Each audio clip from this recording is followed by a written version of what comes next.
What's up, fight fans? It's the Mighty Mean Joe Frazier. You are now tuned into Fist Physics. The topic of the day, Andre Ward, his big win over Sergey Kovalev. And now, the officials are ready, the fighters are in the ring, and they are ready. So for the record-setting so 90,000 fans here, and the millions watching around the world, ladies and gentlemen, let's get it on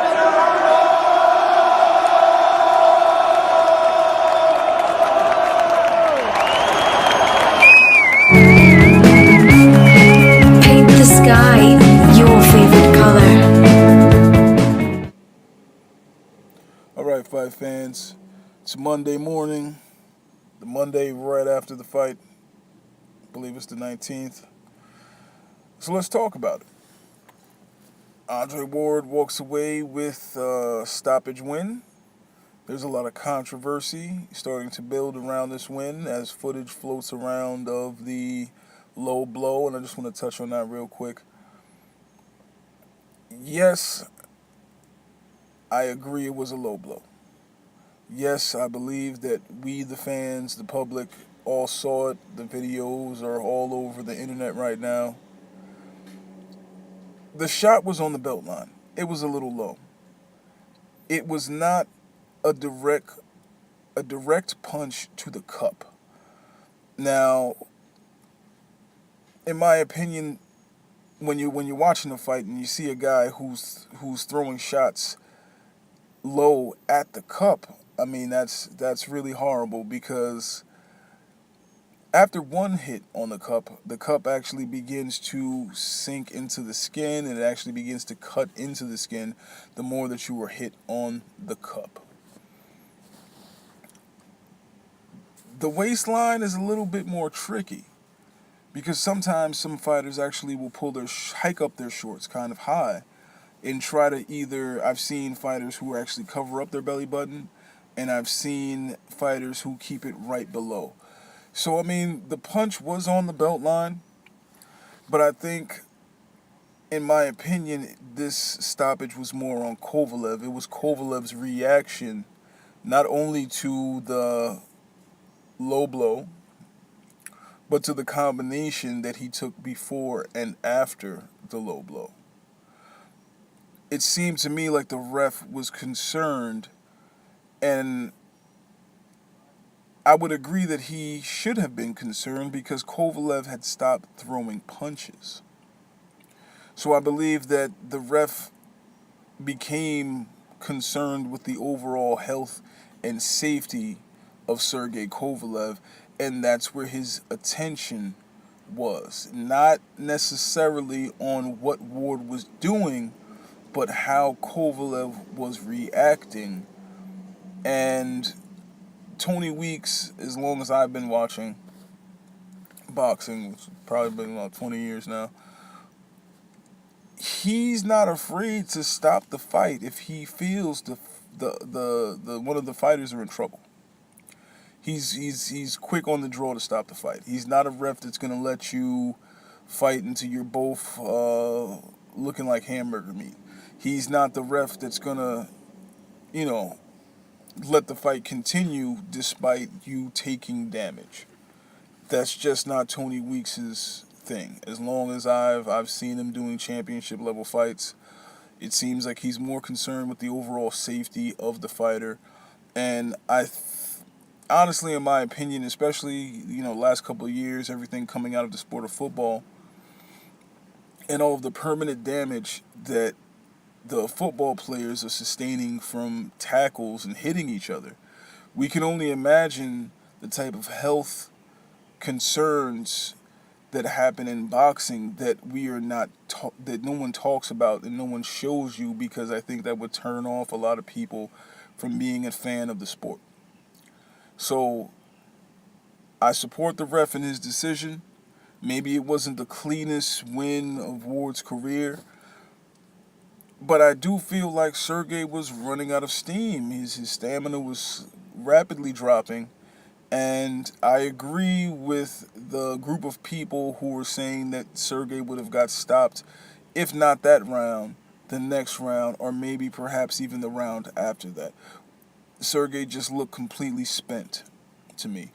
Also, I was very alarmed when I saw that Kovalev was not really fighting on the inside. It seemed like his clinch game had got a little better. He's popping shots here and there. But those weren't the adjustments that I was looking to see, especially when you got guys like Don Turner and John David Jackson in your corner, which is a lot of fight knowledge. I expected more of an inside game from Kovalev. Didn't see it. So now, Andre Ward is the legitimate champion of the world. Will there be a rematch? Will the sanctioning bodies call for a trilogy fight? Honestly, I don't think the fans would be up to watching that again. If you have it in your mind that Andre Ward's a dirty fighter, another fight against Sergey Kovalev is not going to prove anything. It's not going to change the fact of how you feel. It's not. And honestly, I think if they did it a third time, I think Ward has Kovalev completely figured out at this point, and I think a third fight would be just bad for Kovalev. I don't see the adjustments being made. I don't see the growth happening as a fighter, which concerns me as far as the rest of the rest of his career goes, because now every fighter who goes in there against Kovalev is going to try to use the blueprint set by Andre Ward.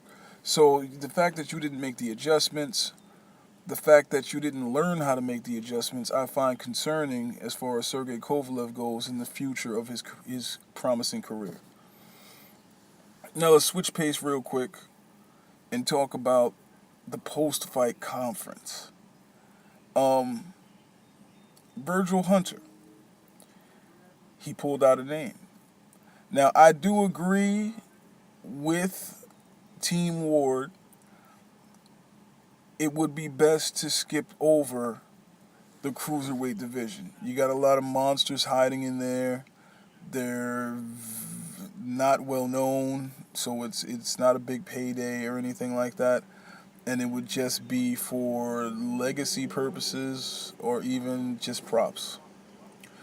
And at this level of Andre Ward's career, I don't want to see him doing foolish things like that, because he's not a young guy. He has nothing to prove. He's beaten a long laundry list of made guys. So Virgil Hunter calls out Anthony Joshua from the UK. And the only reason that I like that fight is because you have the United States gold medal winner going up against the UK's gold medal winner. And I think that brings a lot of intrigue. Also, Andre Ward will be jumping another 2 weight classes to get to Joshua. And that's a really scary fight, because Joshua's a really big guy. I think he's coming in somewhere between 240 and 260. Very muscular. He's no slouch either, and he hits really hard. Now, Anthony Joshua is probably a better choice than Deontay Wilder. Deontay Wilder hits way harder than Anthony Joshua. But that also poses another question. Okay, Ward goes up. You know what? Let's say that he beats Anthony Joshua 12-round unanimous decision. He is now crowned heavyweight champ of the world. For me, it's very nerve-wracking for him to stay around at that weight. He was a forced 175 anyway, forced light heavyweight anyway. And it didn't seem like he was carrying the weight well to me. And even in the first Sergey Kovalev fight, you see him with the knockdown. And this is a much smaller man than an Anthony Joshua or Deontay Wilder. So maybe Ward goes up and he beats Anthony Joshua, but I would be recommending that he come right back down.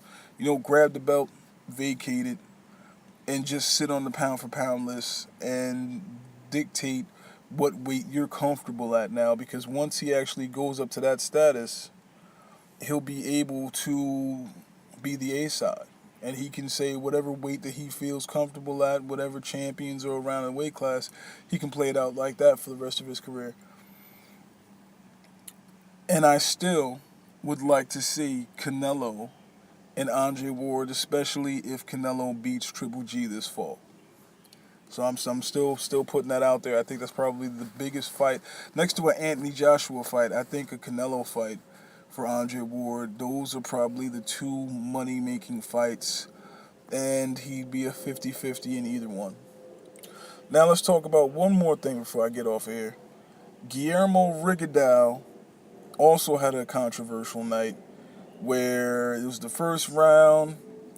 Combinations are being thrown as the last 10 seconds are fastly approaching.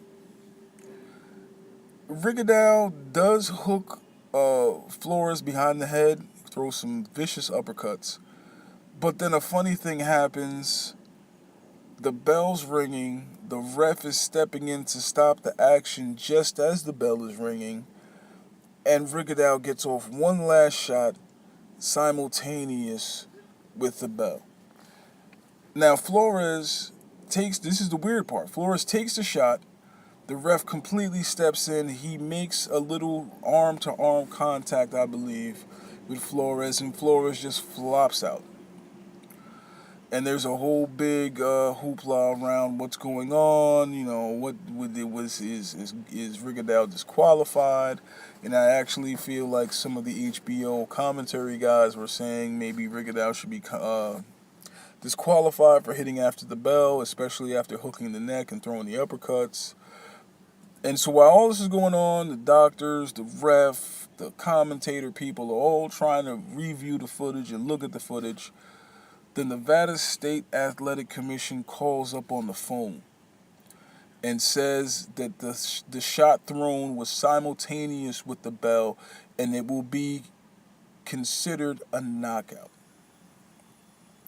Now, when Guillermo was actually approached after the fight, just to show you the class of this fighter, Guillermo says, you know what, I wasn't even concerned if it was going to be a loss or a DQ or not. I was concerned about the safety of this other fighter. I've been in a ton of fights, doesn't even matter to me.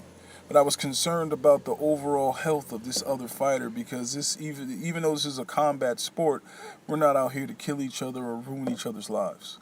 And I thought that was a beautiful statement from Rigondeaux. And I'm glad that the Nevada Athletic State Commission called up and was able to clarify this situation, and Rigondeaux walked away with his O intact. Now, what does that do for Rigondeaux possibly meeting Lomachenko down the road? We don't know.